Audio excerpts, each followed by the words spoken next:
Hello everyone. आज हम class 10th history के second chapter nationalism in India को पढ़ने वाले हैं। नेशनलिज्म इन इंडिया, नेशनलिज्म देखिए, जैसे सबसे पहले कभी भी किसी भी वर्ड के साथ में अगर इज्म ISM इज्म लगा हुआ होता है तो वह एक आइडियोलॉजी को बताता है। आइडियोलॉजी कहने का मतलब एक विचार होगा।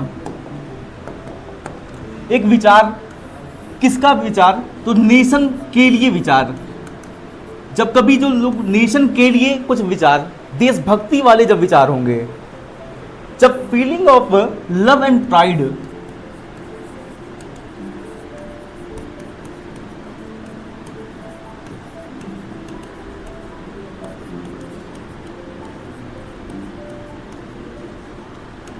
Feeling of love and pride for your nation, आप क्या जब देशभक्ति वाला जब फीलिंग आपके देश के लिए जब आने लगेगा उसको हम लोग देशभक्ति बोलेंगे। जैसे एक एग्जाम्पल से बताता हूँ। एक एग्जाम्पल, जैसे मान लीजिए कि क्रिकेट का मैच हो रहा है। क्रिकेट का मैच हमारे इंडिया और पाकिस्तान के साथ में मैच हो रहा है, और इंडिया और पाकिस्तान के साथ मैच हो रहा है, और देखने को मिला कि पाकिस्तान की टीम इंडिया की टीम को हरा रही है। हमें बुरा लगेगा? हम नहीं मैच परफॉर्म कर रहे हैं, लेकिन हमें देखने को मिलेगा कि हमें बुरा लग रहा है। क्यों बुरा लगा? क्योंकि वो जो प्लेयर हैं वो हमारे कंट्री के पर्सन हैं। जब कहने का मतलब, जब आपके पास में मैं वाली फीलिंग को हटा करके अगर आप हम वाली फीलिंग पर फोकस करते हैं, अगर हम वाली फीलिंग पर फोकस करेंगे, तब तो वहाँ पे सबकी एक कॉमन फीलिंग बन पाएगी। देश के लोगों के फीलिंग की बात हो रही तो कॉमन फीलिंग होनी चाहिए। एक टेरिटरी में रहने वाले सारे लोग अगर यह बिलीव करें कि यह देश उनका है, तब तो सबके अंदर देशभक्ति वाली Nationalism is the belief that we belong to this land and that we are all united by a single shared identity. Feeling आएगी, और सबके अंदर देशभक्ति वाली फीलिंग आने के लिए जरूरी है कि सबके अंदर कुछ कॉमन आइडेंटिटी हो।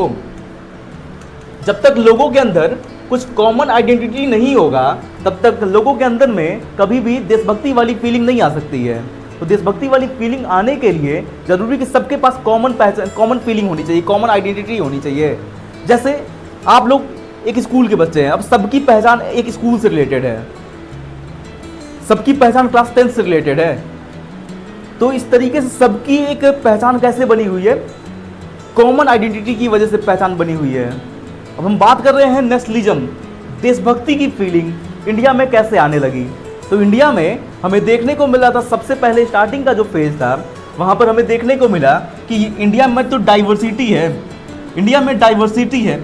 डाइवर्सिटी का मतलब डिफरेंसेस है, अलग अलग कल्चर वाले लोग हैं, अलग अलग रिलीजन वाले लोग हैं। कुछ लोग हिंदू कम्युनिटी से बिलोंग करते हैं, तो कुछ लोग इस्लामिज्म कम्युनिटी से, या जो मुस्लिम कम्युनिटी हो गए, कुछ लोग इस्लामिक कम्युनिटी को फॉलो करने वाले लोग हैं, कुछ लोग सिख कम्युनिटी को फॉलो करने वाले लोग हैं। अब रिलीजन के नाम पे लोग अलग अलग हैं, डाइवर्सिटी है।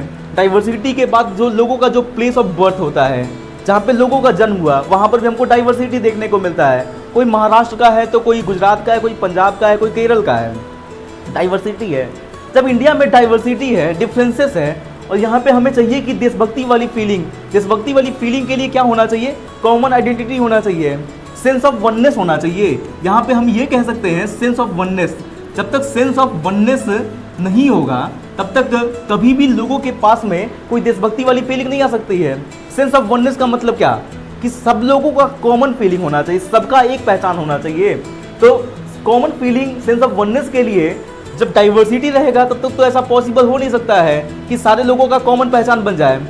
तो इंडिया में कुछ ऐसा हुआ जिसकी वजह से इंडिया में जो डाइवर्सिटी है, डाइवर्सिटी को रिप्लेस करते हुए इंडिया के लोग यूनिटी पर फोकस करने लगे, कॉमन आइडेंटिटी पर फोकस करने लगे। ऐसा कैसे पॉसिबल हो पाया था?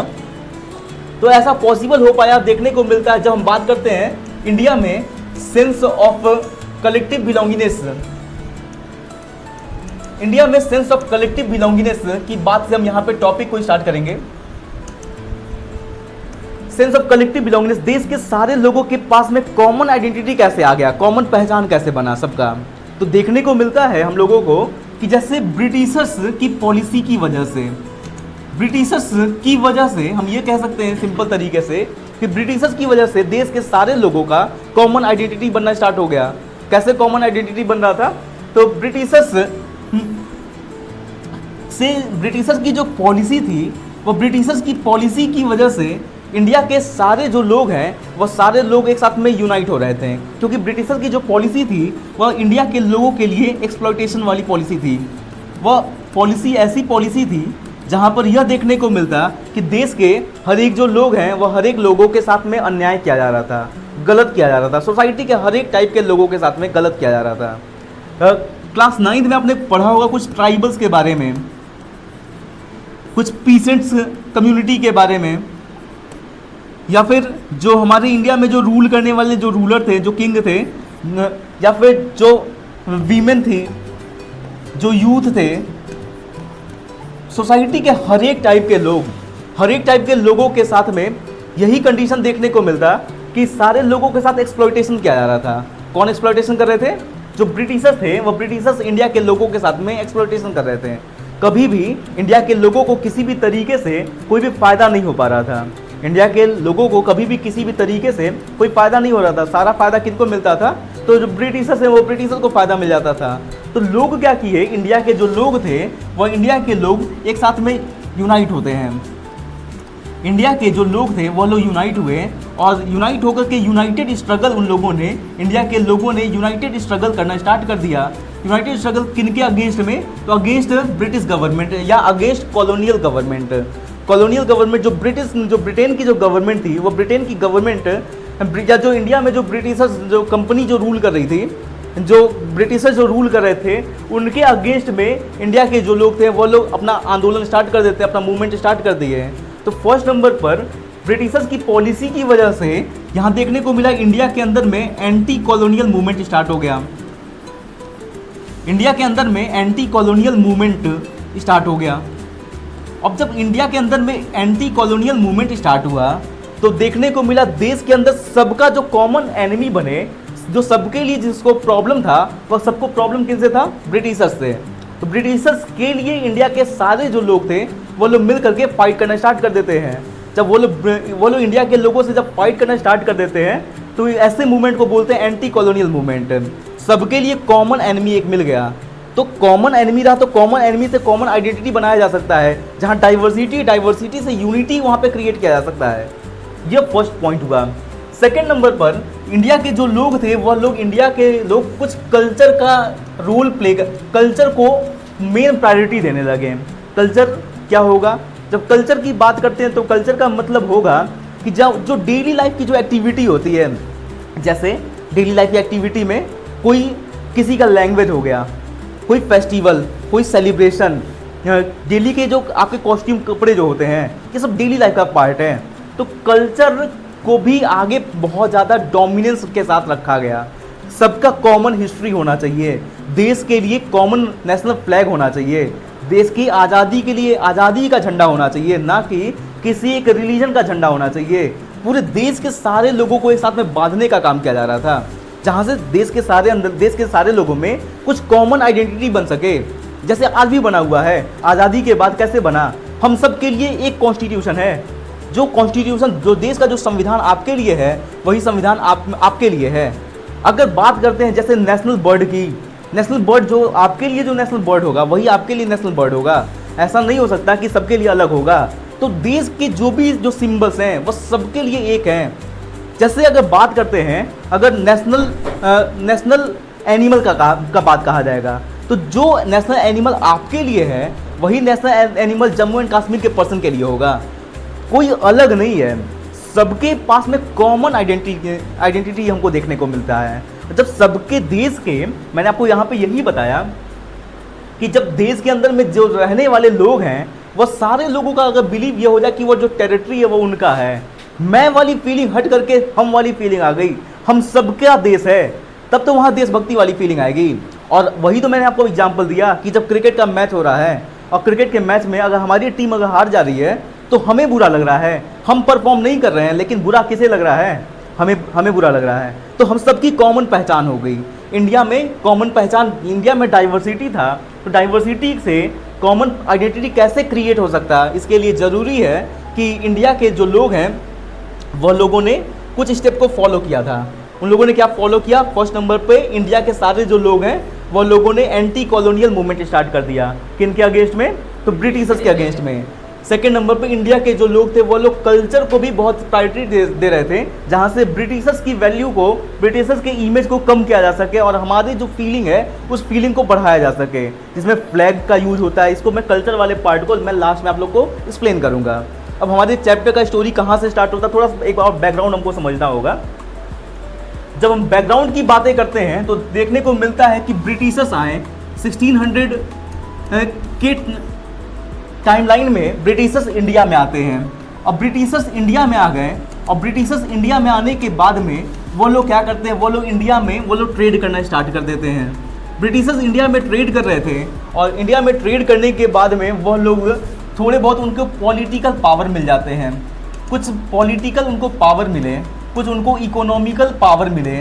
पॉलिटिकल और इकोनॉमिकल जब उनको पावर मिल जाते हैं तो इस तरीके से अब वो लोग अपने पावर को और बढ़ाते रहते हैं। आपने नाम सुना होगा शायद से प्रीवियस क्लासों में बैटल ऑफ प्लासी के बारे में, आपने नाम सुना होगा बैटल ऑफ बक्सर के बारे में, जहाँ से उनके पास में कुछ पॉलिटिकल राइट्स, इकोनॉमिकल राइट्स उनके पास आ जाते हैं। फिर और आगे का टाइम चलता है।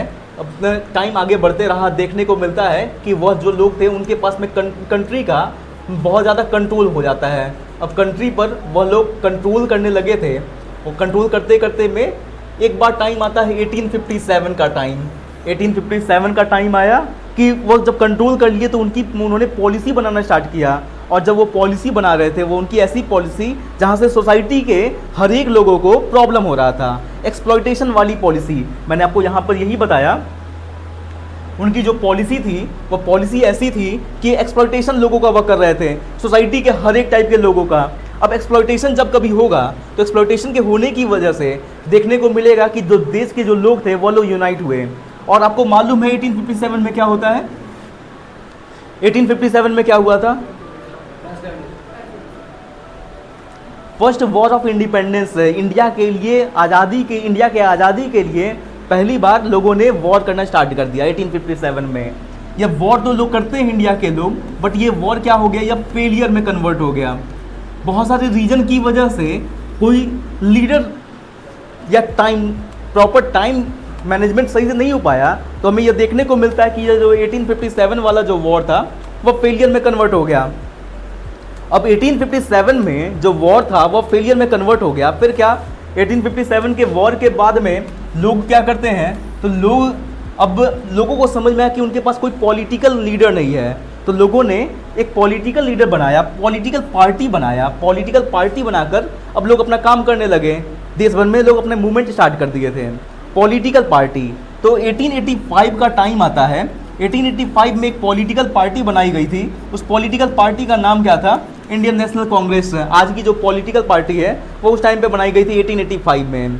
तब एक लोगों के पास एक पॉलिटिकल पार्टी है। पॉलिटिकल पार्टी के आइडिया के साथ में लोग अपने आंदोलन को, पॉलिटिकल एक्टिविटी को लोग कंप्लीट कर सकते हैं। तो यहाँ से 1885 में एक पॉलिटिकल पार्टी बनाई जाती है। अब देश भर में यह पॉलिटिकल पार्टी अपने मूवमेंट को आगे कंटिन्यू करती है।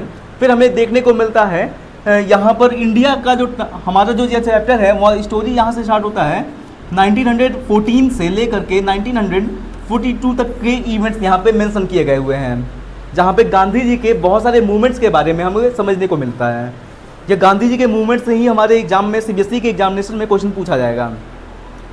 तो 1885 का टाइमलाइन जहाँ पर कांग्रेस पार्टी बनाई गई, जो देश के लिए एक ऐसी पार्टी है जो देश के लिए पॉलिटिकल इशू पर अपनी डिमांड रख सकती है, आंदोलन कर सकती थी। इस तरीके से एक पार्टी बनाया गया था। 1885 में एक पार्टी बनाया गया। अब और स्टोरी आगे बढ़ती है। 1914 से 18 का टाइम आ गया था। 1914 का टाइम, ये टाइम जो था वह टाइम हमें क्या देखने को मिलता है? हमें देखने को मिलता है वर्ल्ड वॉर 1 हो रहा था। अब वर्ल्ड वॉर 1 हो रहा था तो वर्ल्ड वॉर 1 में एक तरफ में आप इतना याद रखिएगा, एक तरफ में देखने को मिलता था कि जो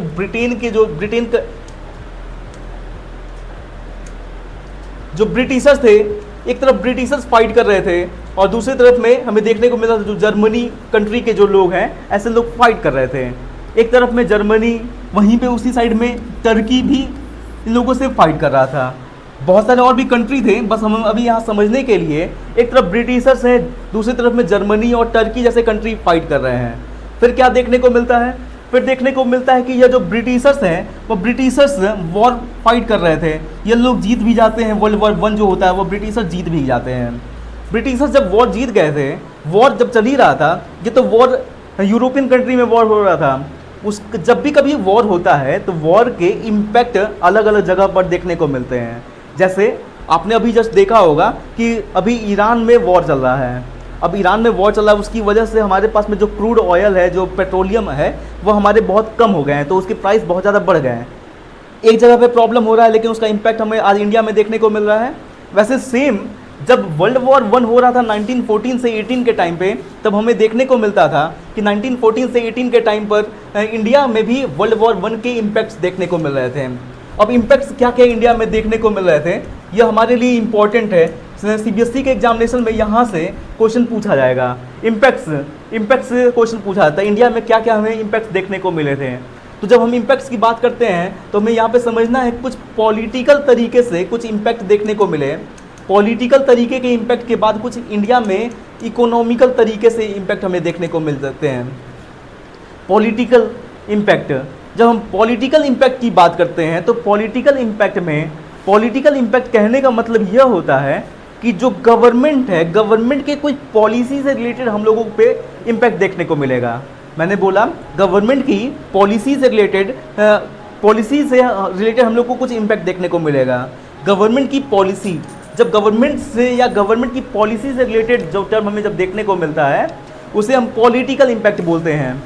पॉलिटिकल इम्पैक्ट, इकोनॉमिकल इम्पैक्ट, जब हमारे पैसे के लेवल पे जब कभी हमें प्रॉब्लम देखने को मिलता है तो पैसे के लेवल के प्रॉब्लम के लिए हम इकोनॉमिकल इम्पैक्ट बोलेंगे।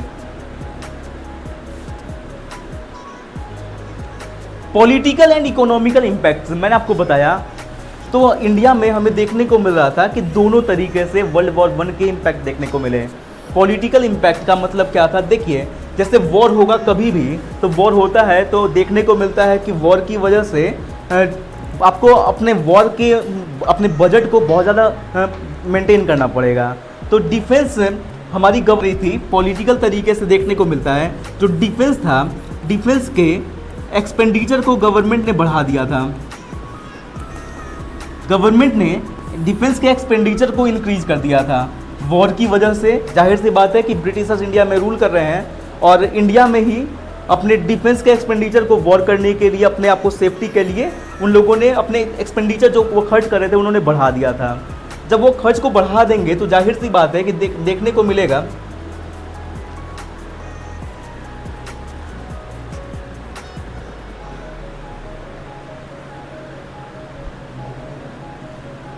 जब भी कभी अगर डिफेंस के एक्सपेंडिचर को बढ़ा दिया जाएगा तो डिफेंस के एक्सपेंडिचर को बढ़ाने की वजह से देखने को मिलता है कि जो टैक्स है वो टैक्स भी बढ़ाना होगा, और टैक्स बढ़ाने की वजह से देखने को मिलेगा जो प्राइस होगा कमोडिटीज़ का, वो प्राइस कमोडिटीज़ के इंक्रीज हो जाएंगे। पॉलिटिकल इम्पैक्ट में मैंने ये बोला गवर्नमेंट ने डिफेंस के एक्सपेंडिचर को बढ़ा दिया था वॉर करने के लिए, उन्होंने अपने पैसे को, अपने बजट को ज़्यादा बढ़ा दिया, तो टैक्स भी उनको बढ़ाना पड़ा, क्योंकि वो एक जगह अगर पैसा लगा देंगे तो उनको दूसरी जगह से उनको पैसा चाहिए। इसके लिए उन्होंने टैक्स को इंक्रीज़ कर दिया, और जब उन्होंने टैक्स को इंक्रीज़ कर दिया था तो देखने को मिलता है इंडिया के लोगों को हर एक जो सामान वो लेते थे वह सामान लेने के लिए प्राइस बहुत ज़्यादा इंक्रीज हो गए थे। प्राइस इंक्रीज हो गए, यह प्रॉब्लम हमें देखने को मिलता है पॉलिटिकल तरीके से। बात करते हैं इकोनॉमिकल एंगल में, इकोनॉमिकल एंगल से क्या प्रॉब्लम देखने को मिला।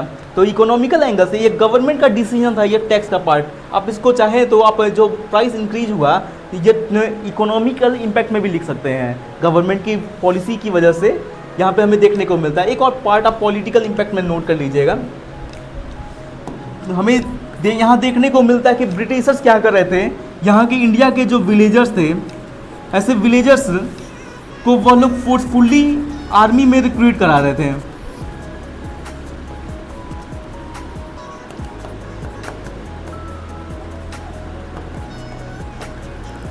इंडिया के लोगों को वो लोग फोर्सफुली आर्मी में रिक्रूट करा रहे थे।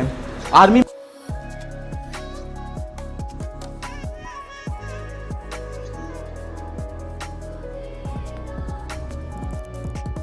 में रिक्रूट कराने का मतलब क्या कि वॉर हो रहा है, वॉर के लिए बहुत सारे आर्मी की ज़रूरत पड़ेगी, मिलिट्री पर्सन की ज़रूरत पड़ेगी, तो वह लोग इंडिया के जो लोगों को ज़बरदस्ती के तरीके से वह लोग मिलिट्री ज्वाइन करा दे रहे थे।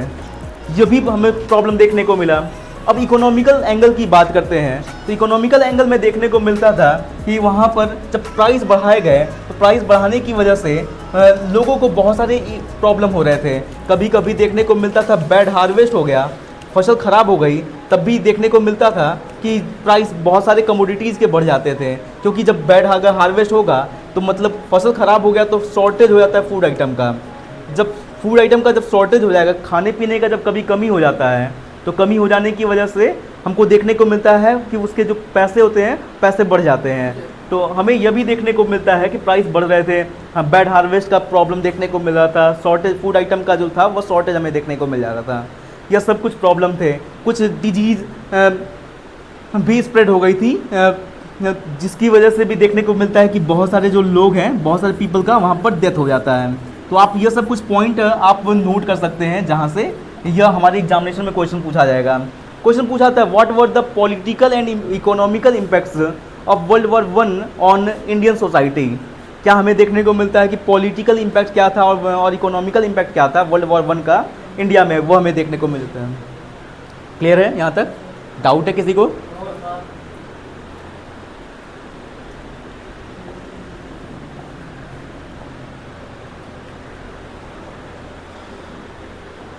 अब पॉलिटिकल एंड इकोनॉमिकल इम्पैक्ट तो हमने कंप्लीट कर लिया। 1914 के इवेंट्स हमने कंप्लीट कर लिया। 1914 में हमें क्या देखने को मिलता है? इंडिया में वर्ल्ड वॉर वन देखने को मिल जाता है। अब 1914 के बाद जब 1915 का जो टाइम था, 1915 का टाइम यहाँ पर हमें देखने को मिलता है कि महात्मा गांधी साउथ अफ्रीका से वो इंडिया रिटर्न होते हैं। महात्मा गांधी साउथ अफ्रीका से इंडिया रिटर्न हो जाते हैं।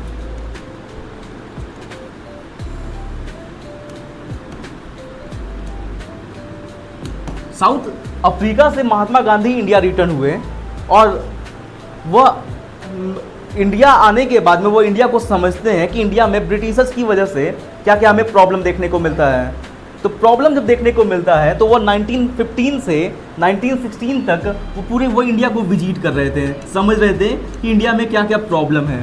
और जब प्रॉब्लम को समझ रहे थे तभी देखने को मिलता है 1916 में महात्मा गांधी कहाँ पहुँच जाते हैं? महात्मा गांधी पहुँच गए लखनऊ में। लखनऊ में एक मीटिंग चल रहा था। किसका मीटिंग चल रहा था? लखनऊ में कांग्रेस के सेशन चल रहे थे, कांग्रेस की मीटिंग हो रही थी। लखनऊ में कांग्रेस की मीटिंग हो रही थी और लखनऊ के कांग्रेस की मीटिंग में महात्मा गांधी वहाँ पहुँचे हुए थे। इसी मीटिंग में एक पर्सन थे बिहार से जिनका नाम था राजकुमार शुक्ला। इसी मीटिंग में राजकुमार शुक्ला जो थे वह राजकुमार शुक्ला यहाँ पर पहुँचे हुए थे। वह राजकुमार शुक्ला और एक तरफ यहाँ पे महात्मा गांधी पहुँचे हुए हैं। महात्मा गांधी देश भर के इशू को समझ रहे थे। कांग्रेस का सेशन लखनऊ में हो रहा था, कांग्रेस की मीटिंग थी कि जितने कांग्रेस के जो लीडर थे, जो पॉलिटिशियन थे, वो बता रहे थे कि क्या क्या देश भर में क्या प्रॉब्लम है। तो प्रॉब्लम पर वो लोग बात कर रहे थे, ब्रिटिशर्स को कैसे वो लोग टैकल करेंगे उस पर वो लोग बातें कर रहे थे। फिर देखने को क्या मिलता है कि एक जो पर्सन थे जिनका नाम था राजकुमार शुक्ला यहाँ पर महात्मा गांधी को इन्वाइट कर रहे थे। महात्मा गांधी को क्यों इन्वाइट करते हैं? महात्मा गांधी को इन्वाइट करते हैं ताकि महात्मा गांधी बिहार आ सकें। बिहार एक लोकेशन है, तो महात्मा गांधी को वो बिहार इनवाइट कर रहे थे कि महात्मा गांधी बिहार आए। महात्मा गांधी को बिहार बुलाने के पीछे कुछ प्रॉब्लम था। क्या प्रॉब्लम था? यहाँ पे हमें समझना है 1917 वाला इवेंट। 1917 में महात्मा गांधी ने क्या कंप्लीट किया? तो ये चंपारण में महात्मा गांधी ने सबसे फर्स्ट अपना सत्याग्रह कंप्लीट किया, जिसे बोलते हैं चंपारण सत्याग्रह। 1917 महात्मा गांधी चंपारण में अपने सत्याग्रह को प्रैक्टिस करते हैं फर्स्ट टाइम इंडिया में। इससे पहले महात्मा गांधी साउथ अफ्रीका में भी प्रैक्टिस कर चुके थे सत्याग्रह। सत्याग्रह क्या होगा? जब हम बात करते हैं सत्याग्रह, तो सत्याग्रह सत्य, जहाँ पे ट्रूथ की जहाँ बातें हो रही है, और ट्रूथ के लिए आपको रिक्वेस्ट करना है पीसफुली। जब आप कभी रिक्वेस्ट करते हैं, मतलब आप ऐसे कह सकते हैं कि जैसे ट्रूथ मतलब सच्चाई, आपकी डिमांड कुछ है, जिस आपकी डिमांड में सच्चाई है, और ऐसे डिमांड की सच्चाई के लिए आपको फाइट करना चाहिए। जो फाइट आपको करना चाहिए वो पीसफुली आपको फाइट करना चाहिए। पीसफुली फाइट आपको रिक्वेस्ट करते हुए लोगों से फाइट करना चाहिए। मतलब कभी भी हम किसी भी पर्सन को, अगर हमें कुछ प्रॉब्लम है, हम उसको फिजिकली हार्म नहीं करेंगे।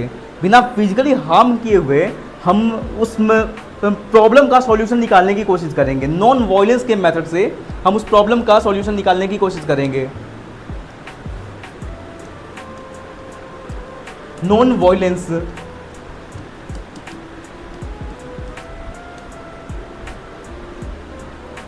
के पार्ट को, जहां हम समझते हैं कि महात्मा गांधी को बिहार बुलाने के लिए राजकुमार शुक्ला इनवाइट कर रहे थे उनको। प्रॉब्लम था कुछ, तभी तो वो बुलाना चाह रहे थे। क्या प्रॉब्लम था? तो यहाँ पर देखने को मिलता है 1917 के टाइम पे देखने को मिला बिहार में, इस टाइम से पहले ही क्या चल रहा था, 1916 में ही प्रॉब्लम चल ही रहा था। वहाँ पे प्रॉब्लम चल रहा था इंडिगो कल्टीवेशन को लेकर। इंडिगो कल्टीवेशन, इंडिगो कल्टीवेशन की बात करते हैं। इंडिगो कल्टीवेशन का मतलब क्या? इंडिगो नील की खेती होती थी। नील की खेती को लेकर कुछ प्रॉब्लम था। क्या प्रॉब्लम था? तो नील की खेती को लेकर प्रॉब्लम यहाँ पर यह था कि जैसे सारे बिहार के सारे फार्मर्स को ब्रिटिशर्स ने यह बोला कि आपको कंपलसरी रहेगा आपको इंडिगो का कल्टीवेशन करना। फर्स्ट नंबर पर मैंने क्या बोला? मैंने बोला इंडिगो कल्टीवेशन के साथ में हमें प्रॉब्लम यह देखने को मिलता था कि हर एक फार्मर को कल्टीवेशन करना होगा। और कल्टीवेशन करने के लिए जब भी कोई फार्मर कल्टीवेशन करता तो यह जो इंडिगो है वह एक टाइप का कमर्शियल क्रॉपिंग है। कमर्शियल क्रॉपिंग का मतलब क्या होगा कि इसका पर्पज ही है कि हम इसको सेल करेंगे, या हमारे सेल्फ कंजम्पशन के लिए हम इसको यूज नहीं कर रहे हैं, या सेल्फ कंजम्पशन के लिए यह यूज नहीं हो रहा है। ये यूज किसके लिए हो रहा है? तो सेलिंग पर्पज के लिए। मतलब दूसरे कंट्री में यह प्रोडक्ट जाएगा। जब दूसरे कंट्री में यह प्रोडक्ट जाएगा तो देखने को मिलता है कि इंडिगो कल्टीवेशन, इंडिगो का लोग खेती करना स्टार्ट कर दिए, सारे फार्मर्स को बोला गया। अब जब भी कोई कमर्शियल क्रॉप का प्रोडक्शन आप करते हैं तो वहाँ पर देखने को मिलता है हमें बहुत ज़्यादा केमिकल्स की, फर्टिलाइजर्स की रिक्वायरमेंट होगी। केमिकल्स और फर्टिलाइजर्स की रिक्वायरमेंट की वजह से यह देखने को मिलता था कि जो लैंड है, लैंड की फर्टिलिटी या लैंड बिकम इनफर्टाइल। कुछ टाइम के बाद में हम यह कह सकते हैं जो लैंड होगा वह इनफर्टाइल हो जाएगा। लैंड क्या होगा? इनफर्टाइल हो जाएगा। ज़मीन की जो प्रोडक्टिव कैपेसिटी होती है वह कम हो जाएगी, क्योंकि आप बहुत ज़्यादा ह्यूज अमाउंट में आप केमिकल्स को, पेस्टिसाइड को, फर्टिलाइजर का आप वहाँ पे यूज़ कर रहे हैं। तो फर्स्ट नंबर पे प्रॉब्लम हमारे साथ यहाँ पे यह देखने को मिलेगा, जो लैंड है वो लैंड इनफर्टाइल हो जाएगा। Land become infertile. Second number पर जब भी अगर हम कभी कोई कमर्शियल क्रॉपिंग करते हैं तो वहाँ पर हमें बहुत ज़्यादा वाटर की रिक्वायरमेंट होती है। अब वाटर की रिक्वायरमेंट हमारे यहाँ पे इंडिया में जो फार्मर थे वह फार्मर स्मॉल फार्मर थे, मतलब वो सिर्फ और सिर्फ मानसून पर डिपेंड रहते हैं। अब कंपलसरी कर दिया गया तो उनको लोन ले करके वो लोग इरिगेशन की फैसिलिटी को वो लोग एक्सेस कर रहे थे। यह भी प्रॉब्लम देखने को मिलता था कि ज़मीन की जो फर्टिलिटी रेट है वह रिड्यूस हो रही है। सेकेंड नंबर पर वाटर के लिए उनको लोन लेना पड़ता था, वाटर के इरिगेशन फैसिलिटी के लिए उनको लोन लेना पड़ता था। थर्ड नंबर पर देखने को मिलता है कि इन्हीं फार्मर से ये जो पीसेंट थे उन लोगों से बहुत ज़्यादा टैक्स लिए जा रहे थे। मैंने एक टर्म बोला पीसेंट, एक टर्म बोला मैंने फार्मर्स, दोनों में डिफरेंसेस होता है, थोड़ा एक बार क्लियर कर लीजिएगा। फार्मर्स जो कभी इंडिपेंडेंट होते हैं, लेकिन जो पीसेंट होंगे वो किसी के अंडर में कंट्रोल में काम कर रहे होते हैं। तो यहाँ पे ये लोग पीसेंट थे, या जो इंडिगो कल्टीवेशन करने वाले लोग थे वो इंडिया के वो पीसेंट थे। पीसेंट मतलब वो किसी ब्रिटिशर्स के अंडर में, लैंडलॉर्ड के अंडर में वो काम कर रहे थे। यह हमें देखने को मिलता है। तो टैक्स उनसे बहुत ज़्यादा लिया जा रहा था। तभी और भी प्रॉब्लम बढ़ जाता है। जैसे जब देखने को मिला कि जर्मनी एक कंट्री है, उस जर्मनी एक कंट्री में इंडस्ट्रीज़ को सेटअप कर दिया गया था। जर्मनी एक कंट्री है जहाँ पर इंडस्ट्रीज़ को सेटअप कर दिया गया और इंडस्ट्रीज़ में इंडिगो को प्रिपेयर करना स्टार्ट कर दिया गया। मैन्युफैक्चरिंग जो हो रहा था इंडस्ट्रीज़ में होने लगा। अब इंडस्ट्रीज़ के जो भी प्रोडक्ट होते हैं वो चीप रेट में हम लोग को अवेलेबल हो जाते हैं, वो चीपेस्ट रेट पे हम लोगों के लिए अवेलेबल होंगे, वो सस्ते में सामान अवेलेबल हो गया। मतलब पहले इंडिया के जो फार्मर्स, इंडिया के जो पीसेंट थे, इनका सामान वर्ल्ड के लेवल पे जाता था, और इंडिया के जो प्रोडक्ट, इनका जब सामान जब वर्ल्ड के लेवल पे जाता था तो इनको कुछ प्रॉफिट हो जाता था। लेकिन जब अब यह सामान, यह जो इंडस्ट्री का सामान है, अब यह वर्ल्ड के लेवल पे जाने लगा, और जब यह वर्ल्ड के लेवल पे जब यह सामान जाने लगेगा तो इसका मतलब क्या होगा कि अब यह इंडिया के जो प्रोडक्शन है वह सेल नहीं हो पाएगा। अगर इंडिया का प्रोडक्शन अगर सेल नहीं हो पाएगा तो मतलब क्या, इंडिया के फार्मर के जो पीसेंट थे उन लोगों को लॉस हो रहा था, ना कि फार्मर्स को लॉस हो रहा था। इंडिया के पीसेंट को बहुत ज़्यादा लॉस हो रहा था। तो वो लोग डिमांड करते हैं ब्रिटिशर से कि आपको एक तो कंपनसेशन हमें देना होगा, आपको एक कंपनसेशन देना होगा, आपको हम लोगों को कुछ पैसा देना होगा, आपकी वजह से हमारा बहुत ज़्यादा लॉस हो रहा है, आपको हमको कुछ पैसा देना होगा। ब्रिटिशर इस बात को मानने से मना कर देते हैं। तो वहाँ पे जितने फार्मर्स थे वो लोग सारे जो पीसेंट थे वो लोग आंदोलन करने लगे। उन्हीं आंदोलन को लीड करने के लिए महात्मा गांधी को राजकुमार शुक्ला बुलाना चाह रहे थे कि महात्मा गांधी जाएंगे, अपनी बातों को रखेंगे तो हमारे प्रॉब्लम का सॉल्यूशन मिल जाएगा। यह महात्मा गांधी को बुलाने का उनका पर्पज़ था। यह मूवमेंट हुआ, महात्मा गांधी वहाँ पहुँचते हैं, अपना एक आंदोलन करते हैं, सत्याग्रह करते हैं, रिक्वेस्ट करते हैं, अपनी बातों को वो कोर्ट में रखते हैं, और फाइनली उनको वहाँ पे सक्सेस मिल जाता है। महात्मा गांधी का एक मेथड जहाँ से उनको सक्सेस मिल गया, यह हमें देखने को मिल जाता है। 1917 का एक सत्याग्रह कंप्लीट हो गया, चंपारण सत्याग्रह। या आपके क्वेश्चन, आपके एग्जाम के क्वेश्चन के लिए आपसे पूछा क्या जाएगा, चंपारण सत्याग्रह या इंडिगो कल्टीवेशन। तो आपके 1 मार्क्स के मैप वाले क्वेश्चन के लिए इंपॉर्टेंट है 1917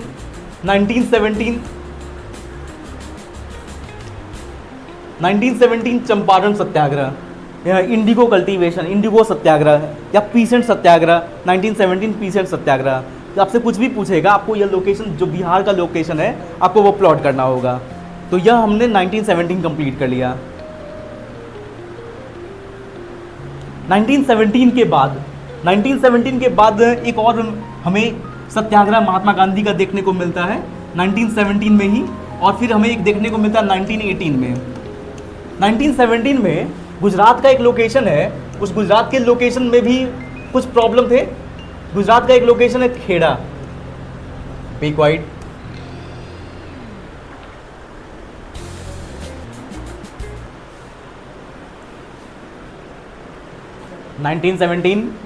गुजरात का एक लोकेशन खेड़ा में वहाँ पे भी प्रॉब्लम था।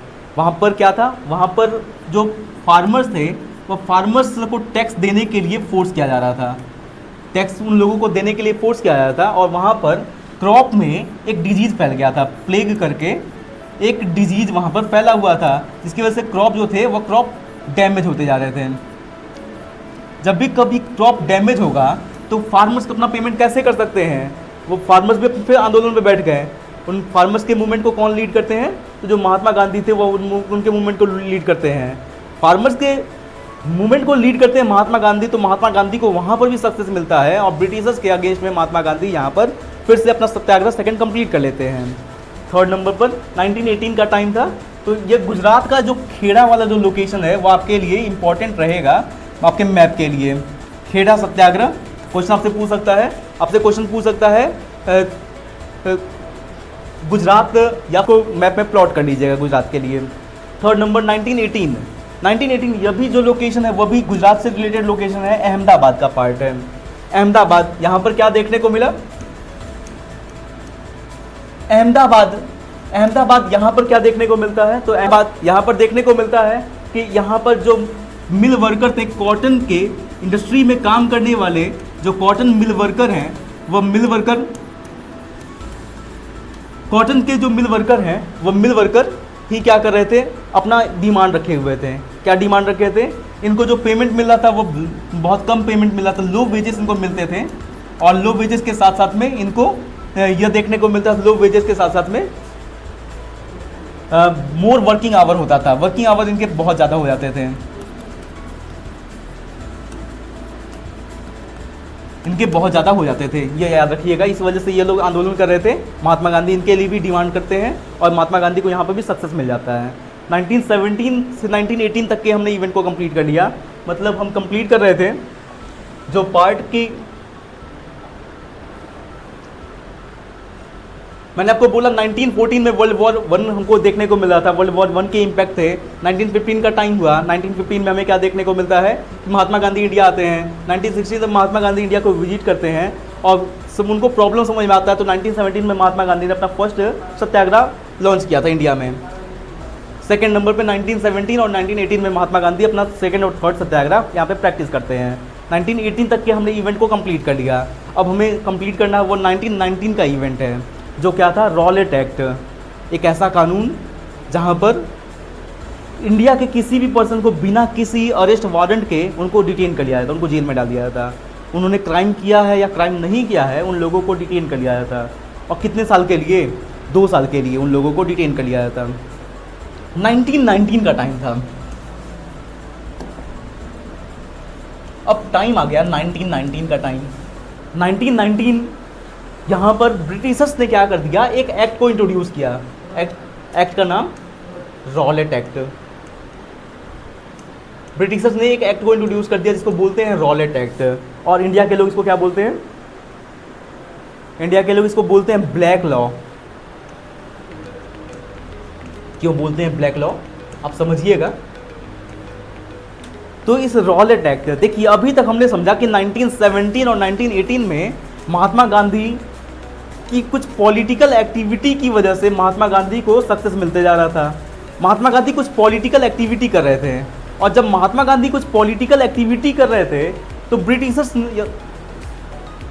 गांधी जब महात्मा गांधी अपनी कुछ पॉलिटिकल एक्टिविटी कर रहे थे तो वहाँ पर सक्सेस किसको मिला था? महात्मा गांधी को। महात्मा गांधी को सक्सेस मिल रहा है, लेकिन फेलियर किसको मिल रहा था? या बैक कौन होते जा रहे थे? पीछे ब्रिटिशर हट रहे थे। तो क्या ब्रिटिशर्स शांत बैठ जाते इतने पे? ब्रिटिशर्स भी शांत बैठने वाले नहीं थे। तो ब्रिटिशर्स ने क्या किया? तो ब्रिटिशर्स ने इंडिया के लोगों के लिए एक एक्ट को इंट्रोड्यूस कर दिया। ब्रिटिशर्स ने इंडिया के लोगों के लिए एक एक्ट को इंट्रोड्यूस कर दिया, जिस एक्ट को क्या बोलते हैं? Rowlatt act. रॉलेट एक्ट इसमें क्या था कि जो हमारी जो इंडिया के लोगों की जो पॉलिटिकल एक्टिविटी है उसको सप्रेस करना, to suppress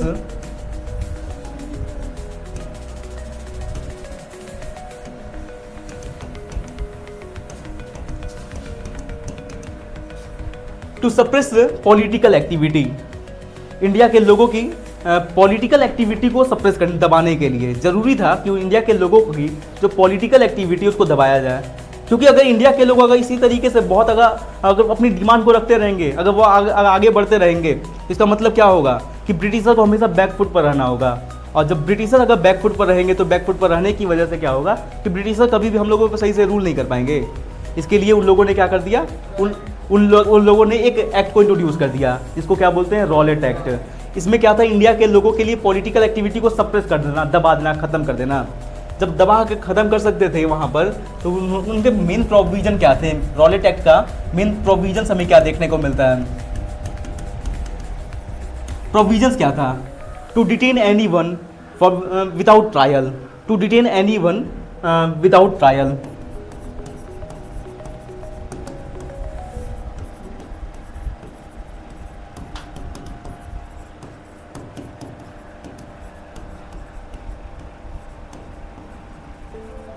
to detain anyone, किसी को भी वो जेल में डाल सकते हैं बिना किसी एविडेंस के, कोई क्राइम ना किए हुए भी वो किसी को भी जेल में डाल देंगे। तो क्या इंडिया के लोग फिर शांत बैठने वाले थे? इंडिया के लोग शांत नहीं बैठते। इंडिया के लोग उस टाइम पे इंडिया में कौन लीड कर रहे थे इंडिया को? महात्मा गांधी। तो महात्मा गांधी पहले से यहाँ पे इंडिया में सुपरस्टार बन चुके थे। 3 अलग अलग जगह आंदोलन, हमारे अभी अभिजीत दीपके करके एक जगह आंदोलन किए, बहुत बड़े सुपरस्टार बन गए कॉकरोच जनता पार्टी वाले। लेकिन अगर महात्मा गांधी 3 जगह पर, अलग अलग जगह पर, उस टाइम पे जब कोई न्यूज़पेपर नहीं था, उस टाइम पे मतलब जब कोई सोशल मीडिया नहीं था, जब कोई इंटरनेट नहीं था, तब भी महात्मा गांधी की पॉपुलैरिटी बहुत ज़्यादा बढ़ते जा रही थी। और जब पॉपुलैरिटी बढ़ी तो महात्मा गांधी क्या यहाँ पे शांत रहने वाले थे? तो महात्मा गांधी ने क्या किया होगा? आवाज़ उठाया। Very good. महात्मा गांधी अपने वॉइस को रेज कर रहे थे। उन्होंने क्या बोला? महात्मा गांधी ने यह बोला कि हम लोग पूरे नेशन वाइड हम लोग सत्याग्रह करेंगे। अब नेशन वाइड हम सत्याग्रह करेंगे। Okay girls, go outside. What discussion is going on, कुछ बातें हो रही है। नेशन वाइड सत्याग्रह करेंगे, देश भर में आंदोलन, और देश भर में आंदोलन करने के लिए महात्मा गांधी, अभी तक महात्मा गांधी आंदोलन कहाँ कर रहे थे? स्पेशल रीजन पर, बिहार में, गुजरात में, बिहार और गुजरात में ही अहमदाबाद है और खेड़ा है। अब महात्मा गांधी पॉपुलैरिटी ज़्यादा चाहिए तो पूरे देश भर में आंदोलन करना स्टार्ट कर देते हैं। और जब महात्मा गांधी पूरे देश भर में जब आंदोलन करते हैं तो आंदोलन उन्होंने कैसे स्टार्ट किया? उन्होंने बोला कि 6 अप्रैल के डेट से हमारा मूवमेंट स्टार्ट हो जाएगा। टाइमलाइन क्या रहेगा? 6 अप्रैल 1919 का टाइमलाइन। तो 6 अप्रैल 1919 का टाइमलाइन था, और यहाँ पर हमारे देश के जो लोग हैं वह लोग आंदोलन करना स्टार्ट कर दिए। तो हमारे देश के लोग कैसे आंदोलन करते हैं? क्या वह वॉयलेंस मेथड को फॉलो कर लेते हैं? आप खुद सोचिए, अभी हमारे यहाँ पर कॉकरोच जनता पार्टी के लोग जंतर मंतर पर प्रोटेस्ट कर रहे थे, अपना आंदोलन कर रहे थे। अगर वह लोग कभी किसी इंडिया के किसी पर्सन, जैसे जो मिलिट्री पर्सन, जो पुलिस पर्सन है, अगर वह लोग किसी पे अगर अटैक कर देते तो क्या पुलिस उनको जेल में नहीं डाल देती? तो क्या उनका आंदोलन आज सक्सेस हो पाता? क्या आज उनका आंदोलन सक्सेस हुआ? क्योंकि उन्होंने कौन सा मेथड फॉलो किया था? Non violence. कभी भी वो किसी पे फिजिकल अटैक नहीं कर रहे थे। भले से अभिजीत दीपके को कुछ लोगों ने स्लैप कर दिया, लेकिन उन्होंने किसी पे अटैक नहीं किया था। उन्होंने कभी किसी पे अटैक नहीं किया। तो यह ज़रूरी है कि अगर आप की डिमांड में सच्चाई है तो आपको नॉन वायलेंस मेथड के साथ आपको फाइट करना होगा। नॉन वायलेंस, महात्मा गांधी ने यही देश के लोगों से बोला कि आप लोग नेशन वाइड आप लोग सत्याग्रह तो करेंगे। सत्याग्रह कैसे होगा? तो वो सत्याग्रह जो होगा वो नॉन वायलेंस मेथड के साथ होगा। वो जो सत्याग्रह होगा वो कैसे होगा? तो वो नॉन वायलेंस के साथ होगा। और नॉन वायलेंस के साथ सत्याग्रह लोगों ने स्टार्ट भी कर दिया। लोग सत्याग्रह करते हैं तो 6 अप्रैल 1919 के डेट में अलग अलग जगह पे लोग स्ट्राइक करना, प्रोटेस्ट करना, यह सब लोग स्टार्ट कर देते हैं। 6 अप्रैल के डेट में लोगों ने स्ट्राइक करना, प्रोटेस्ट करना स्टार्ट कर दिया। फिर लोग, जो रेलवे के जो वर्कर थे, जो वर्कशॉप में जो काम करने वाले जो लोग थे, वह लोग वर्कशॉप को बंद कर देते हैं। यह ऐसा इवेंट चल रहा था 6 अप्रैल के डेट में कि जहाँ पे लोग अभी हल्के से, अभी स्टार्टिंग पेज में आंदोलन को बहुत सिंपल तरीके से लोग रख रहे हैं, नॉन वायलेंस कर रहे हैं। 10 अप्रैल का डेट आया। 10 अप्रैल के डेट में लोग क्या करने लगे? लोग अपना पीसफुली प्रोटेस्ट कर ही रहे थे। जहाँ पे लोग पीसफुली प्रोटेस्ट कर रहे थे, उसी पीसफुल प्रोटेस्ट करने के टाइम पीरियड पे, पीसफुल प्रोटेस्ट करने के टाइम पे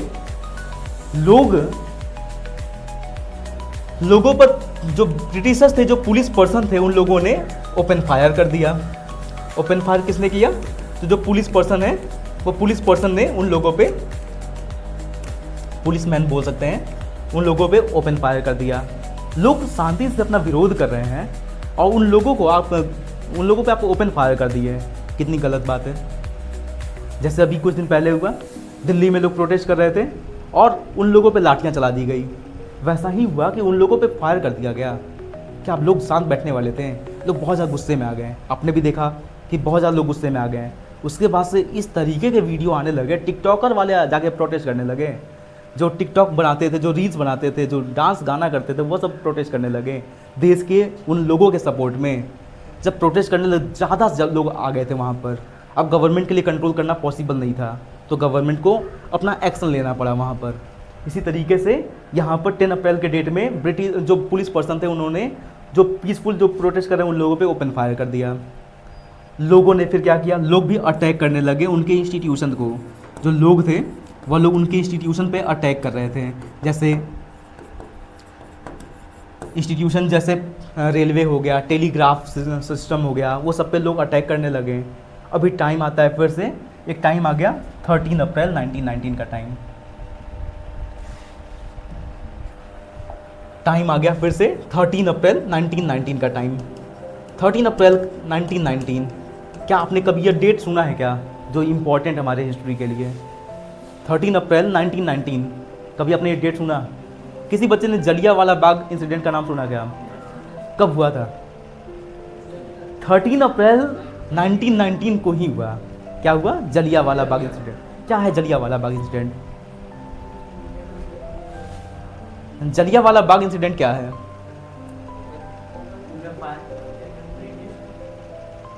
बताना तो सही से बताइए। ओपन फायर कर दिया गया था ब्रिटिश, क्या मैं समझूंगा? ब्रिटिशर्स ने इंडिया के ऊपर ओपन फायर कर दिया। कहाँ पर?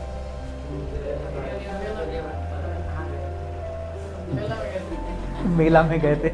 देखिए पंजाब में, देखिए मैंने क्या बोला कि देश भर में अब आंदोलन स्टार्ट हो गया हुआ है अलग अलग जगह पर, और जब आंदोलन स्टार्ट हुआ तो पुलिस पर्सन ने इंडिया के लोगों पर अटैक कर दिया, ओपन फायर कर दिया। अब इंडिया के लोग शांत बैठने वाले नहीं थे, इंडिया के लोग और अग्रेसिव तरीके से वो लोग भी ब्रिटिशर्स के इंस्टीट्यूशन पर अटैक करने लगते हैं, जिसमें रेलवे हो गया, टेलीग्राफ हो गया, ये सब पे लोगों ने अटैक करना स्टार्ट कर दिया। और जब लोग अगर अटैक करते हैं तो पंजाब में भी वॉयलेंस होना स्टार्ट हो जाता है। पंजाब में बहुत अग्रेसिव लोग गुस्से में ज़्यादा आ गए थे, पंजाबी लोग वही देखने को मिलता है। तो पंजाबी लोग, अब पंजाब के लोग थे, पंजाब में एक फेस्टिवल था उस टाइम पे, बैसाखी। याद आ गया क्या कुछ? कुंभ के मेले की बात नहीं हो रही है, बैसाखी। बैसाखी, तो बैसाखी यहाँ पर क्या देखने को मिलता था? बैसाखी में एक फेस्टिवल था। पहले क्या हुआ, 13 अप्रैल से पहले के डेट में जैसे जब आंदोलन हो रहा था तो वहाँ पर भी लोग आंदोलन कर रहे थे, और जहाँ पर लोग अगर आंदोलन कर रहे थे तो उन आंदोलन को दबाने के लिए ब्रिटिशर्स ने क्या किया, उनके लीडर्स को डिटेन कर लिया।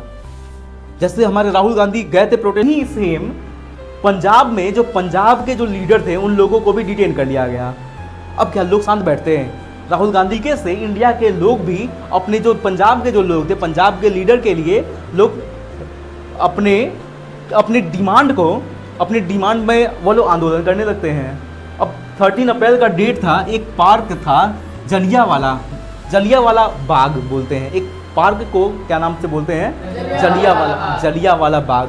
अब जलियांवाला बाग, यहाँ पर आप इतना याद रखिएगा, यहाँ पर एक ही एंट्री गेट था, एक ही जगह से लोग आ सकते थे।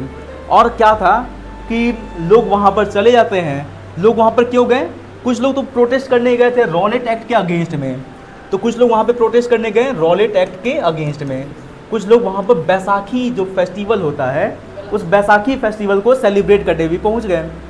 और बैसाखी फेस्टिवल को सेलिब्रेट करने पहुँच गए तो यहाँ पे क्राउड ज़्यादा हो गया। जाहिर सी बात है कि जब लोग पहुँच जाएंगे ज़्यादा नंबर में तो वहाँ पे क्राउड ज़्यादा हो जाएगा। अब वह एरिया जो है वह टाउन एरिया से बहुत अंदर में पड़ जाता है, तो उस एरिया में ब्रिटिशर्स ने क्या लगा दिया, वहाँ पर ब्रिटिशर्स ने मार्शल लॉ को इम्पोज कर दिया। मार्शल लॉ को इम्पोज कर दिया गया ब्रिटिशर्स की तरफ से। मतलब यह था कि कभी भी कोई भी कहीं पर भी गैदरिंग नहीं कर सकता है, ग्रुप में तो गैदरिंग कतई नहीं हो सकता है, ग्रुप में गैदरिंग नहीं हो सकता है। लेकिन मार्शल लॉ जब इम्पोज कर दिया गया तो उन लोगों को ऐसा कोई इन्फॉर्मेशन था नहीं, और वहाँ पे वो लोग अंदर चले जाते हैं। वो लोग अंदर गए, वहाँ पे मार्शल लॉ लगा हुआ है, अंदर वाले लोगों को इन्फॉर्मेशन नहीं है। अब अंदर वाले लोगों को इन्फॉर्मेशन नहीं है तो ब्रिटिशर्स ने बिना किसी को कोई इन्फॉर्मेशन दिए वो लोग भी एक जगह अंदर पहुँच जाते हैं। ओपनिंग जो डोर था उसको वो लोग बंद कर देते हैं ताकि अंदर से कोई बाहर ना जा सके। और अंदर से जब कोई बाहर नहीं जा सकता है तो जितने लोग थे उन लोगों को वहीं पर मार डाला गया। क्या गलती थी उन लोगों की? क्या गलती थी उन लोगों की? कोई गलती थी, लेकिन उन लोगों को, हाँ इतना रोने वाली बात नहीं, रोइएगा नहीं, उन लोगों को मार डाला गया, बिना गलती के उन लोगों को मार डाला गया। बातें यहाँ तक क्लियर हो गई। लेकिन अब जब गोली चल जाएगी कहीं पर भी निहत्थे लोगों पर, उन लोगों के पास कोई हथियार नहीं था, बिना इन्फॉर्मेशन दिए उन लोगों को मार दिया गया। क्या उनकी क्या गलती थी? वो तो एक ऐसा कानून आया था जिसका वो अपोज कर रहे थे, वो अपने लिए आवाज़ उठा रहे थे, देश के लोगों के लिए वो आवाज़ उठा रहे थे, उनको मार डाला गया। तो क्या देश के लोग शांत बैठते हैं? अब वो भी पंजाब के लोग, जो पंजाब के लोग कभी शांत बैठते हैं, कभी दबते ही नहीं हैं। आप देखे होंगे, आपको कोई आसपास में कोई दोस्त होगा, कोई आसपास में कोई होगा पंजाबी पर्सन, वो दब के नहीं रहते हैं, कुछ भी हो जाएगा। वो अपने कॉन्फिडेंस पे रहते हैं, अपने दम पे रहते हैं, कहीं भी दब के नहीं रहेंगे। तो पंजाब के लोग अब अलग अलग जगह पे प्रोटेस्ट करना, वॉयलेंस करना, यह सब वो लोग अग्रेसिव तरीके से स्टार्ट कर देते हैं। अब अग्रेसिव तरीके से वो प्रोटेस्ट कर रहे थे, अपना मूवमेंट वो लोग अटैक करना स्टार्ट कर दिए ब्रिटिशर्स के इंस्टीट्यूशन पर। जब ब्रिटिशर्स के इंस्टीट्यूशन पर अटैक किया जा रहा था तो अटैक करने की वजह से यह देखने को मिला कि अब ब्रिटिशर्स भी उन लोगों को सप्रेस करने की कोशिश करते हैं, उन लोगों को डराना चाहते थे, उन लोगों के दिमाग में डर बनाना चाहते थे, क्योंकि अगर डर नहीं होगा तो फिर से इंडिया के लोग फिर से अग्रेसिव नेचर फॉलो करेंगे। आप देखते हो, ठीक है। तो इंडिया के लोग अब ब्रिटिशर्स के इंस्टीट्यूशन में लोग अटैक करने लगे, तो ब्रिटिशर्स भी लोगों को डराने के लिए, आतंकित करने के लिए बहुत सारे स्टेप को फॉलो करते हैं। क्या क्या उन्होंने फॉलो किया था? उनको एकदम आतंकित, उनको डराना चाहते थे। उन्होंने क्या कहा? उन्होंने सबसे पहले बोला कि उनको सैल्यूट करना होगा। सेकंड नंबर पर उनका यह रिस्पॉन्स था कि उनको जो इंडिया के जो सत्याग्रही हैं उन लोगों को पनिशमेंट देने के लिए रब दियर नोज, उनके जो नाक है, नाक को रगड़ना होगा ज़मीन पर। And crawl on the street, third point, crawl on the street, लोगों को यह भी पनिशमेंट दिया गया कि ज़मीन पर घुटनों के बल चलना होगा। मतलब बहुत स्ट्रिक्ट पनिशमेंट, घनघोर बेइज्जती वाली पनिशमेंट जो आपकी नहीं होती है, वैसी पनिशमेंट देने की कोशिश किया जा रहा था। अब इस तरीके का कंडीशन हो गया कि घनघोर इंडिया के लोगों को डराया जा रहा था। तो इस तरीके से रॉलेट एक्ट का लोग अपोज कर रहे थे, और जो अपोज कर रहे थे उनको ब्रिटिशर डरा रहे थे। यह सब के बाद में एक तरफ में देखने को मिलता है कि रॉलेट एक्ट के लिए इंडिया के जो लोग हैं वो लोग प्रोटेस्ट कर रहे हैं। इसमें भी जो प्रोटेस्ट करने वाले जो लोग थे वह टाउन एरिया में रहने वाले जो लोग हैं और जो हिंदू कम्युनिटी से जो लोग बिलोंग करते थे वह लोग ज़्यादा नंबर में पार्टिसिपेट कर रहे थे। रॉलेट एक्ट का जो अपोज हो रहा था वहाँ पे मैंने आपको यह बोला उसके लिमिटेशंस क्या थे। तो टाउन एरिया में और जो हिंदू कास्ट के, जो हिंदू कम्युनिटी से जो बिलोंग करने वाले लोग थे वह लोग रॉलेट एक्ट का अपोज कर रहे थे। वही जो टाइम था 1919 का ही जो टाइम था, यहाँ पर इंडिया के मुस्लिम कम्युनिटी के लोग भी प्रोटेस्ट कर रहे थे। इंडिया के मुस्लिम कम्युनिटी के लोग प्रोटेस्ट कर रहे थे 1919 और 1920 के टाइम पर। यह 1919 ही मेन टाइम था। यहाँ पर इंडिया के जो इंडियन मुस्लिम थे वह लोग प्रोटेस्ट कर रहे थे। अब इंडियन मुस्लिम किनके लीडरशिप में प्रोटेस्ट कर रहे थे, पहले आप ये समझिएगा। तो इंडियन मुस्लिम जो प्रोटेस्ट कर रहे थे वह इंडियन मुस्लिम अली ब्रदर्स की लीडरशिप में प्रोटेस्ट कर रहे थे। अली ब्रदर्स कौन? तो दो लोगों का नाम आता है, दो भाई थे, एक का नाम मोहम्मद अली और एक का नाम शौकत अली। मोहम्मद अली और जो शौकत अली थे वह दो लोग इस तरीके से एक मूवमेंट को लीड कर रहे थे। मूवमेंट क्या था उस टाइम पे? जो मूवमेंट था उस टाइम पे, उस मूवमेंट को बोलते हैं खिलाफत इशू। खिलाफत इशू।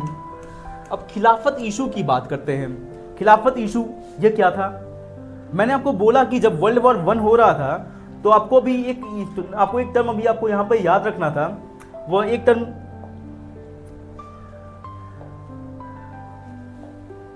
वर्ल्ड वॉर 1, मैंने एक पार्ट यहाँ पे बोला कि एक तरफ में ब्रिटेन के लोग फाइट कर रहे हैं, एक तरफ में जर्मनी और टर्की वाले लोग फाइट कर रहे थे। यह पॉइंट अभी आपके दिमाग में रहना चाहिए कि टर्की के लोग भी फाइट कर रहे थे अगेंस्ट में ब्रिटिशर्स के। फिर क्या होता है? खिलाफत इशू चल रहा था। खिलाफत इशू एक लोकेशन है टर्की।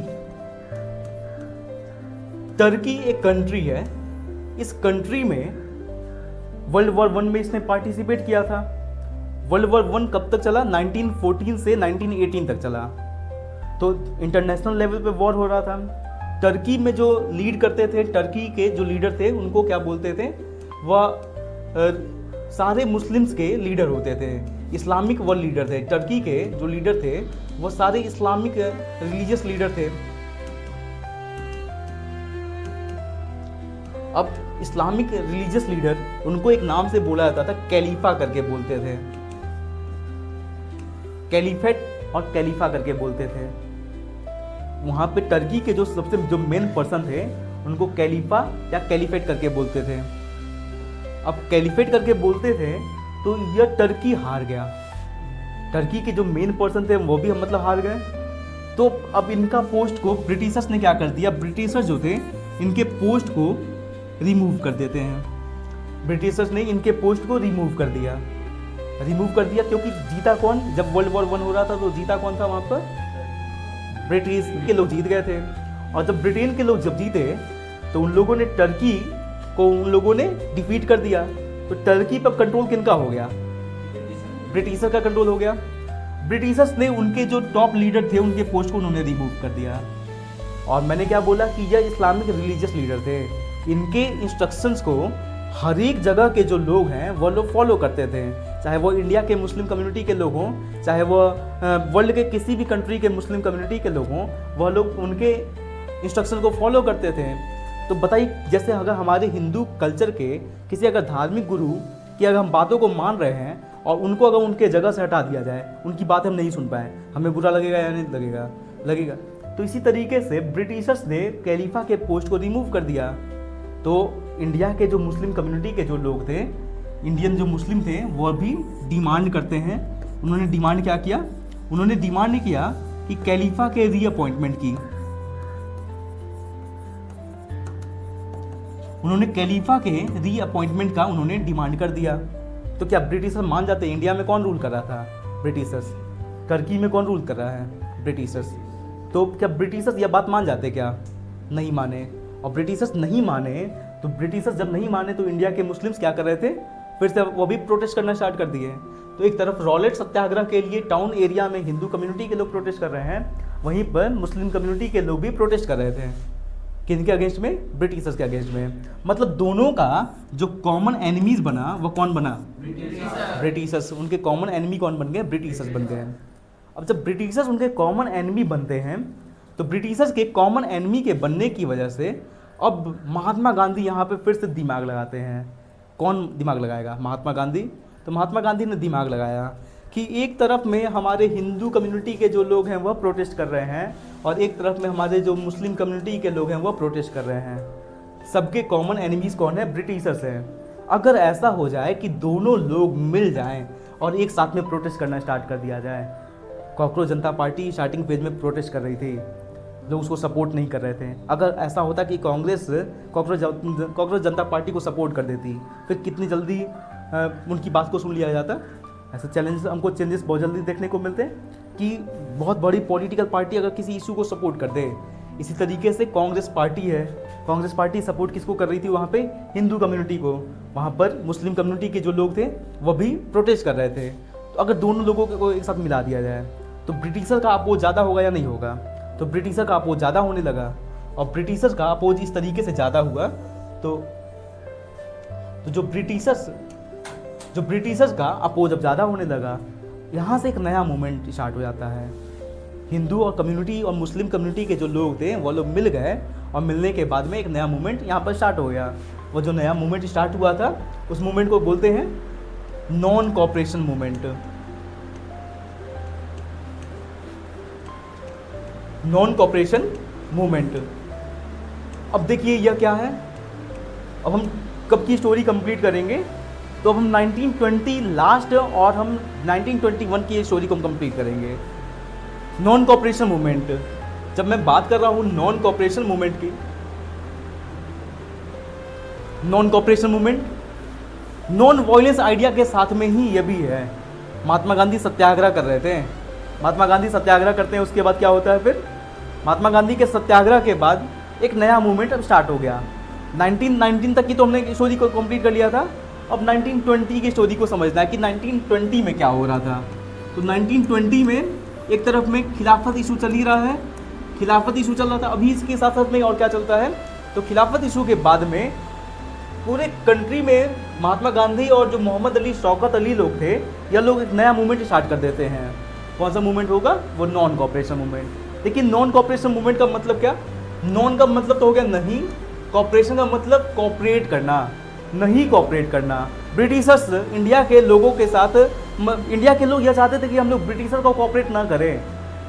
अगर हम लोग इंडिया के लोग ब्रिटिशर को कॉपरेट सपोर्ट नहीं करेंगे, अगर एक ऐसा आंदोलन चलाया जाए तो ब्रिटिशर्स ऑटोमेटिक तरीके से उनकी जो इकोनॉमी है वो ख़त्म हो जाएगी, वो चले जाएंगे। एक एग्जांपल बताता हूँ। जैसे क्या है, मान ले रहे कि हमारे स्कूल के सामने एक छोटा सा शॉप है, स्टेशनरी का शॉप है या फिर कोई कोई कैंटीन शॉप है, अब वहाँ से ही आपके लंच का आपका जो आइटम है वो वहाँ से ही आता है, सिर्फ एक ही शॉप अवेलेबल है। और उनका हमारे स्कूल के मैनेजमेंट के साथ में थोड़ा सा टसल चल रहा है। हमारे स्कूल के जो मैनेजमेंट के टीम के लोग हैं उन्होंने बोला कि आपको वहाँ से समोसा नहीं लेना चाहिए। आप सारे लोग उनकी बातों को मान गए, अब आप लोग वहाँ से समोसा नहीं ले रहे हैं।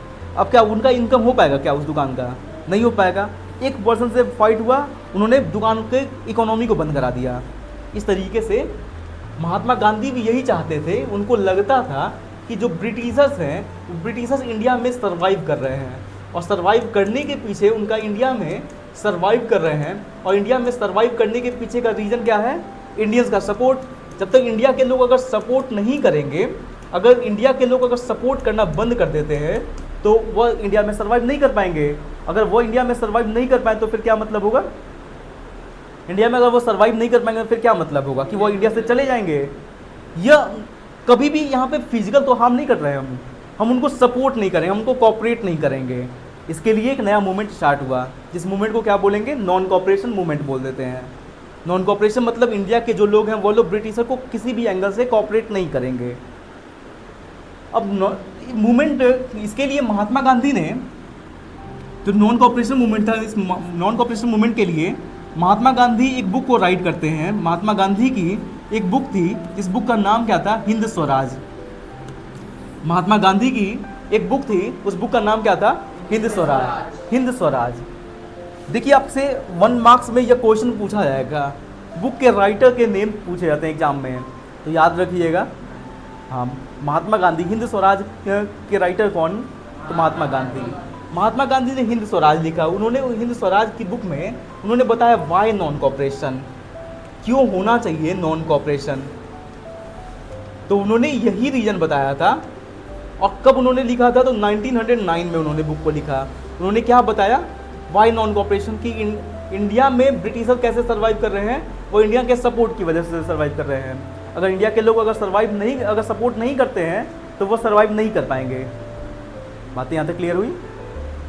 तो यहाँ से एक मूवमेंट स्टार्ट हो जाता है। अब 1920 में क्या हुआ? सबसे पहले एक बार मीटिंग होता है, कांग्रेस का मीटिंग हुआ। फिर से कांग्रेस का मीटिंग कहाँ पर हुआ? तो एक लोकेशन है वेस्ट बंगाल। वेस्ट बंगाल में सितंबर में मीटिंग हुआ, सितंबर 1920। तो कांग्रेस के बहुत सारे जो लोग थे उनको ऐसा लगता था कि अगर मूवमेंट अगर होगा तो फिर इंडिया के जो लोग हैं वो लोग वॉयलेंस कर सकते हैं। तो कांग्रेस इस मूवमेंट को सपोर्ट नहीं कर रही थी। फिर मीटिंग होता है दिसंबर में मीटिंग हुआ। और जब दिसंबर में मीटिंग होता है, ये महाराष्ट्र है, महाराष्ट्र का नागपुर लोकेशन, महाराष्ट्र का नागपुर लोकेशन है। यहाँ पर 1920 का जो टाइम था, 1920 के टाइम पर यहाँ पर देखने को मिलता है कि फिर से मूवमेंट होता है। सॉरी, कांग्रेस का मीटिंग हुआ, मूवमेंट नहीं हुआ, कांग्रेस का यहाँ पर मीटिंग हुआ दिसंबर में 1920 में। और यहाँ पर यह अप्रूव कर लिया गया कि अब हम यहाँ से नॉन कॉपरेशन मूवमेंट स्टार्ट करेंगे। स्टार्ट कब से होता है? तो जनवरी 1921 से स्टार्ट होता है। नॉन कॉपरेशन मूवमेंट जनवरी 1921 से स्टार्ट हो गया। जनवरी 1921। बात करते हैं जनवरी 1921। सबसे पहले जब नॉन कॉपरेशन मूवमेंट स्टार्ट हुआ था, नॉन कॉपरेशन मूवमेंट, तो नॉन कॉपरेशन मूवमेंट सबसे पहले जनवरी में जो 1921 का टाइम है वहाँ से स्टार्ट हुआ, 1921। और यहाँ पर देखने को मिलता है कि जो टाउन एरिया है वो टाउन एरिया में लोग सबसे पहले मूवमेंट स्टार्ट कर देते हैं, नॉन कॉपरेशन मूवमेंट करना स्टार्ट कर दिए हैं। टाउन एरिया में नॉन कॉपरेशन मूवमेंट स्टार्ट कर दिए। टाउन एरिया जो शहर वाला एरिया था, शहर वाला एरिया हुआ तो वहाँ पे क्या कुछ इंस्टीट्यूशन होंगे ब्रिटिशर के, जैसे स्कूल होगा, कॉलेज होगा, स्कूल के बाद कॉलेज होगा, कॉलेज के बाद जैसे कोई कोर्ट रूम होगा। यह सब किन्होंने बनवाया था? यह सब ब्रिटिशर्स ने बनवाया था। किन के लिए? इंडिया के लोग उसमें उसका यूज़ करते थे। इंडियंस के लिए यह स्कूल कॉलेज बनाया गया हुआ था। तो 1921 में बोला गया कि नॉन कॉपरेशन आपको करना होगा, मतलब कोई भी ब्रिटिशर को सपोर्ट नहीं करेगा। यह इंस्टीट्यूशन किसका है? ब्रिटिशर्स का है। इस इंस्टीट्यूशन का यूज़ कौन कर रहा है? इंडियंस यूज़ कर रहे हैं। बोला गया आपको कॉपरेशन नहीं करने के लिए, और कॉपरेशन नहीं करने के लिए तो इंडिया के जो लोग थे, जो स्टूडेंट थे, बच्चे स्कूल जाना बंद कर दिए, टीचर पढ़ाना बंद कर दिए, और जो लॉयर थे वो कोर्ट में जाना बंद कर दिए, कोर्ट रूम में जाकर वो प्रैक्टिस करना बंद कर दिए। कितनी अच्छी बात है, बच्चे स्कूल जाना बंद कर दिए थे और टीचर स्कूल जाना बंद कर दिए, कितनी अच्छी बात थी। तो कोर्ट रूम में जब वो लोग स्कूल में, कॉलेज में जब जाना वो लोग बंद कर देते हैं, तो उससे क्या होगा कि स्कूल को, कॉलेज को या कोर्ट रूम को के पास पैसा नहीं आएगा। और हुआ भी ऐसा, जैसा महात्मा गांधी सोच रहे थे वैसा ही हुआ कि इकोनॉमिकल लेवल पे, पैसे के लेवल पे ब्रिटिशर्स को लॉस होने लगा। इकोनॉमिकल लेवल पे लॉस हो रहा था। पहले उनको साल भर में कितना रेवेन्यू हो जाता था, 102 करोड़ का उनको रेवेन्यू हो जाता था साल भर में। उनके पास इंडिया से कितना रेवेन्यू आ रहा था, 102 करोड़ का रेवेन्यू। अब वही डाउन होते होते आ जाता है कितने पे, 57 करोड़ पे। मतलब एक छोटे से पतले से महात्मा गांधी, दुबले पतले से महात्मा गांधी, उन्होंने इतना दिमाग लगाया कि बहुत बड़ी जो कंपनी है, कंपनी को एक ही मिनट में कोलैप्स करा दिया। आपने भी देखा होगा कुछ साल पहले, एक छोटा सा पतला सा लड़का, यूट्यूब वाला कैरी मिनाटी, उसने बहुत बड़ी कंपनी टिकटॉक को ही इंडिया में बैन करा दिया। देखा या नहीं देखा? तो इस तरीके से उनकी इकोनॉमी, टाउन एरिया में उनकी इकोनॉमी जो थी वो बहुत ज़्यादा डाउन होते जा रही थी। अब टाउन एरिया में उनकी इकोनॉमी डाउन हो गई, लेकिन फिर क्या होता है, फिर से टाइम में ही यह जो मूवमेंट था टाउन एरिया में, वो मूवमेंट क्या होता है, स्लो हो जाता है। कुछ टाइम में ही यह मूवमेंट कैसा हो गया, स्लो हो गया था। कुछ टाइम में ही यह मूवमेंट क्या हुआ, स्लो हो गया। क्यों स्लो हो गया? आंदोलन तो चल रहा था, महात्मा गांधी के कहने पे आंदोलन तो चल रहा था, लेकिन आंदोलन कुछ टाइम में बहुत स्लो स्पीड में आ जाता है। लोग सपोर्ट नहीं कर रहे थे। क्यों सपोर्ट नहीं कर रहे थे? देखिए, सपोर्ट नहीं कर, कोई भी स्कूल वाला बच्चा कब तक वो स्कूल नहीं जाएगा? आखिर स्कूल तो जाना पड़ेगा, पढ़ाई तो ज़रूरी है। आपको नहीं समझ में आता, लेकिन उनको तो समझ में आता था, पढ़ाई ज़रूरी है। तो देखिए, इंडिया के लोगों के पास में कोई भी अल्टरनेटिव इंस्टीट्यूशन अवेलेबल नहीं था। इंडिया के जो लोग थे उनके पास में कोई भी अल्टरनेटिव इंस्टीट्यूशन अवेलेबल नहीं था। No alternative institutions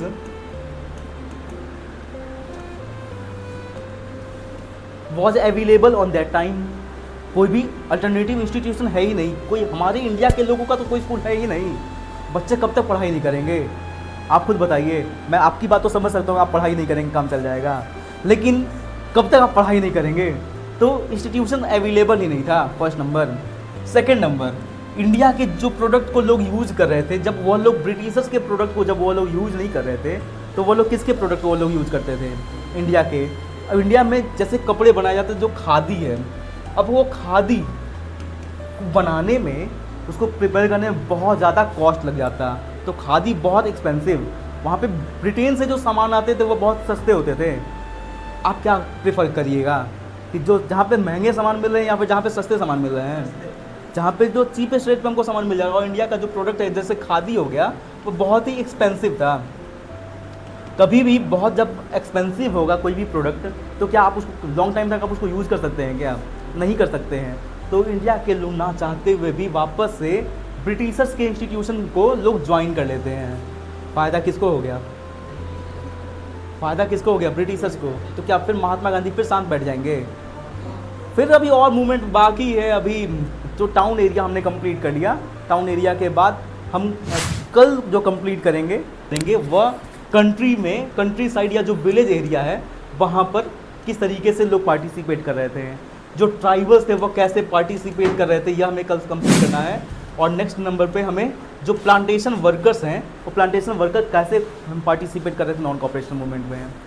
so I hope आप लोगों को बहुत अच्छा लगा वो क्लास, आप लोग इन्जॉय किए होंगे, और आप लोग इतना अच्छा इन्जॉय किए